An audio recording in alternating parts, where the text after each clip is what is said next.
engkau wahai Muhammad, maka tidak akan kuciptakan langit bumi beserta isinya semua wahai Muhammad. Tertunduk Nabi Muhammad ketika mendengar kalimat ini.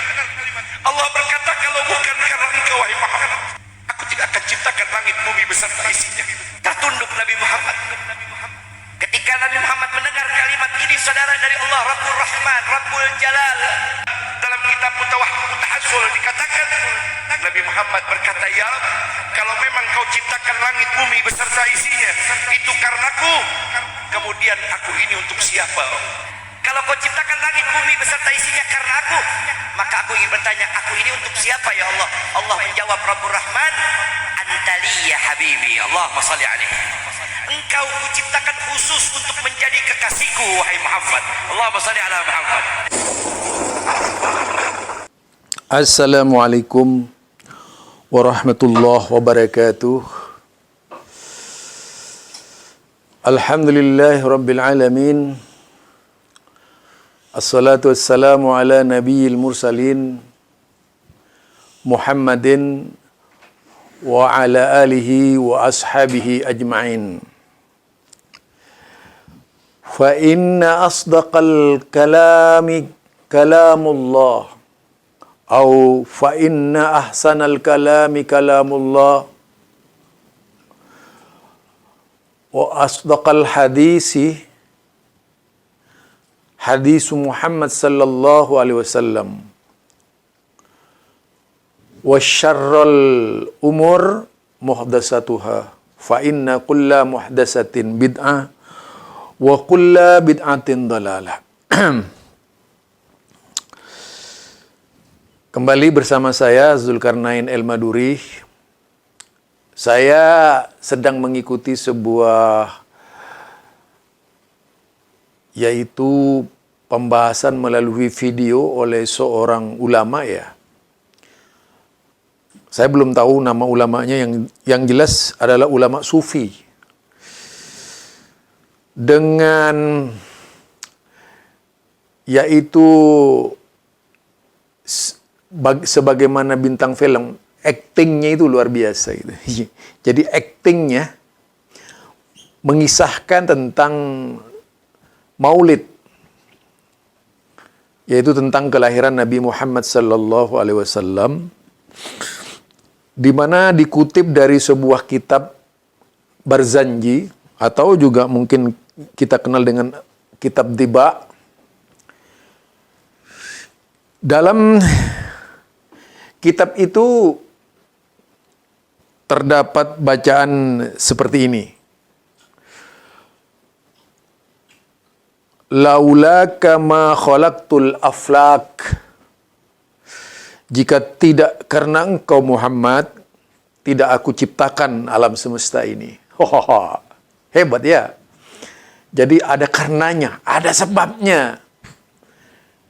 Allah menciptakan alam semesta ini ada sebabnya. Sebabnya karena manusia. Artinya, tidak lagi atas kehendak Allah, tapi karena sebab. Wow. Yang menceritakan itu sampai benar-benar menunjukkan akting yang luar biasa, yaitu meneteskan air mata menangis. Sambil menyebutkan nama-nama kitabnya yang dijadikan rujukan.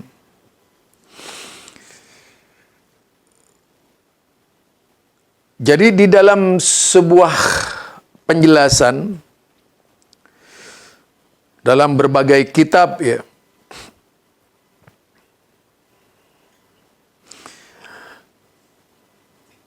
terkait dengan perkataan orang tersebut, disebutkan qad ruwiyat ahaditsu batilan wa mawdu'ah bihadzal ma'na famin dzalika laulaka ma khalaqtul aflak.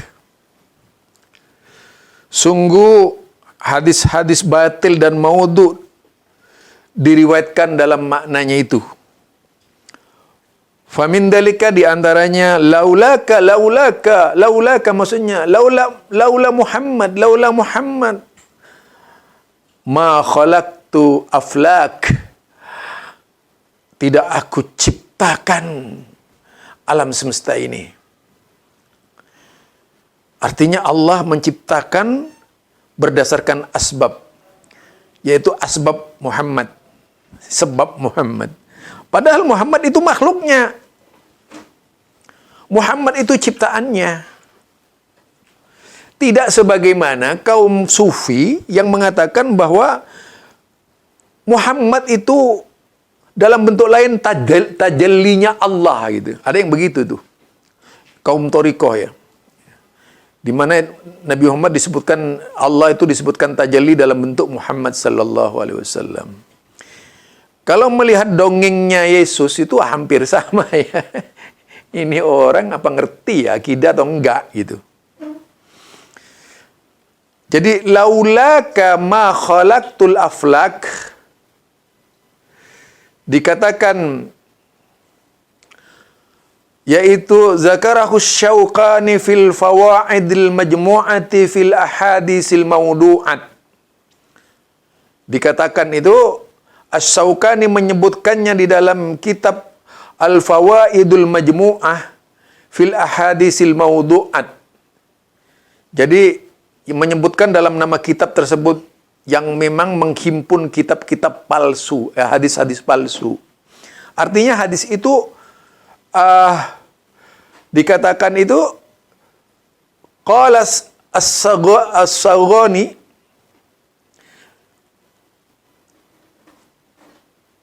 As-Saghani mengatakan maudhu', hadis itu palsu. Jadi hadis palsu. Demikian juga dari beberapa ulama hadis menyebutkan maudhu', sebagaimana wa minha ma rawahul Hakim an Ibni Abbas. Jadi hadis ini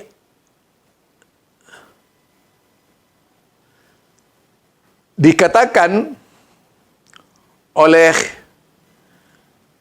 Hakim, ya minha auhallahu ila Isa alaihissalam, ya Isa amana Nabi Muhammad wa amara man adrakahu min ummatika ayyuminu bihi walaula Muhammad ma khalaqtu Adam walaula Muhammad ma khalaqtul janna wan nar walaqad khalaqtul arash alal ma fattarrab fakatabat alaihi la ilaha illallah Muhammad Rasulullah sallallahu alaihi wasallam fasakan. Qala al-Hakim sahih isnad, katanya sahih isnad. Tetapi katanya Adz-Dzahabi bi qaulih, aku meyakini hadis ini adalah hadis palsu karena Sa'id itu tadi. Jadi itu bahkan di dalam Al-Mizan dikatakan hadis bi khabaril munkar. Jadi khabar munkar, berita munkar. Itu dalam kitab Mizan. Ibnu Hajar dalam lisan menyebutkan juga yaitu hadis maudhu'. Itu termasuk hadis palsu. Lah rupanya hadis ini masalah besar loh. Kenapa? Itu masalah akidah. Jadi akidah itu bisa rusak ketika kita meyakini bahwa Allah menciptakan alam semesta itu karena manusia. Padahal manusia itu karena Allah. Diciptakan oleh Allah. Tidak ada. Di dalam sifat-sifat Allah kita mengakui masyiatillah, kehendak Allah. Allah yang berkehendak menciptakan tidak karena sebab-sebab yang lain, tapi karena Allah berkehendak. Baik masyiatillah atau iradah yang semuanya ada pada Allah Subhanahu wa taala. Jadi tidak karena keinginan-keinginan yang lain itu. Tidak sebab-sebab yang lain. Nah, kisah palsu yang seperti ini sangat laris dijual di tengah-tengah umat. Tidak sedikit umat-umat yang membelinya. Terutama bagi para penggemar maulid Nabi. Itu sangat suka mendengarkan dongeng itu. Gitu. Dan tentu saja bagi para pendongeng ini menyenangkan. Karena bisa membuat orang menyulap seseorang itu terkesima, terpesona. Dengan apalagi diikuti dengan gaya dan mimik. yang menghasilkan acting tertentu. Sebagaimana seorang aktor film sedang main film. Ya, menangis. Terseduh-seduh. Karena menghayati bagaimana Allah Subhanahu wa taala menciptakan alam ini didasarkan pada yaitu sebabnya adanya Nabi Muhammad sallallahu alaihi wasallam. Inilah yang bisa merusak akidah, saudara. Bisa merusak akidah. Karena Muhammad dipersepsikan seperti layaknya Tuhan. Jadi Tuhan tidak bisa menciptakan segalanya ini jika tidak ada Muhammad. Itulah sebabnya rentetan cerita ini dikaitkan dengan Nur Muhammad, dikaitkan dengan macam-macam yang merusak kualitas keimanan seseorang. Jadi itu ya, intinya bahwa hadis yang terdapat dalam kitab Barzanji itu, atau kitab Diba atau kitab-kitab lainnya, berkaitan dengan laulaka ma khalaqtul aflak, itu adalah hadis palsu yang tak layak dikonsumsi oleh orang yang beriman, tak layak diteguk oleh orang-orang yang Islam, tetapi akan sangat lebih hati-hati seorang muslim manakala yaitu mendengar cerita-cerita yang tidak berdasar tersebut. Masihkah kita sebagai seorang muslim akan percaya dengan kisah khurafat yang gentayangan di mana-mana itu? Ataukah kita akan binasa bersama kisah-kisah khurafat tersebut karena tidak mampu menolak dari hati kita? Kalau memang mau mencari ibrar secara iktibar, carilah kisah-kisah dalam Al-Quran dan hadis-hadis yang sahih, bukan hadis-hadis yang palsu. Tidaklah akan menambah keimanan. Tidaklah akan menambah ketakwaan, melainkan justru kita akan terperosok ke dalam kisah-kisah dusta. Dan berdusta atas nama Muhammad sallallahu alaihi wasallam itu beda dengan berdusta kepada orang lain. Man kadzdzaba alayya muta'ammidan falyatabawwa maq'adahu finnar. Siapa-siapa yang berdusta atas namaku dalam Sahih Muslim itu, atas namaku, atau meriwayatkan hadis atas namaku padahal aku tidak pernah mengatakan seperti itu, dikatakan bersiap-siaplah untuk dilemparkan, untuk mengambil tempat duduknya di dalam neraka. Itu dari saya. Semoga Allah Subhanahu wa taala menyelamatkan kita dari kedustaan-kedustaan yang dapat merusak akidah dengan meriwayatkan hadis-hadis palsu. Subhanakallahumma wa bihamdika asyhadu an la ilaha illa anta astaghfiruka wa atubu ilaik. Assalamualaikum warahmatullahi wabarakatuh.